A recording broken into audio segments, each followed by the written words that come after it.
they're the ones that are going to have to take the situations that have been created and make it better, do something to get us out of this constant cycle. As you say, it ebbs and flows, but we have to have hope.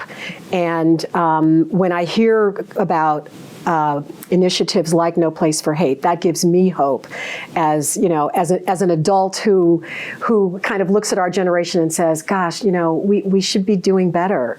We have to be doing better. And maybe it's the young people who need to set an example for us. As we were talking before we started taping, today's young people have grown up in a diverse world, and they seem to embrace diversity much more than the older generation. Would you agree? I agree, absolutely, and that gives me a lot of hope. Certainly No Place for Hate gives me hope, but I think the fact that, and Houston is a great example, the fact that we live in a much more diverse world, a much more global world, it's kind of a double-edged sword, because as I was talking about social media and the way that information is disseminated now, that can help hate spread, but it can also help love spread, and certainly love is the antidote to hate.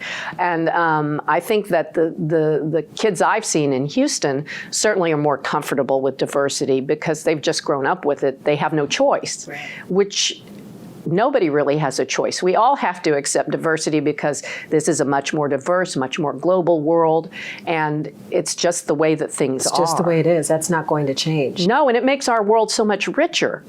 If you think about Houston and what a successful, wonderful city Houston is for the most part, certainly we have our problems.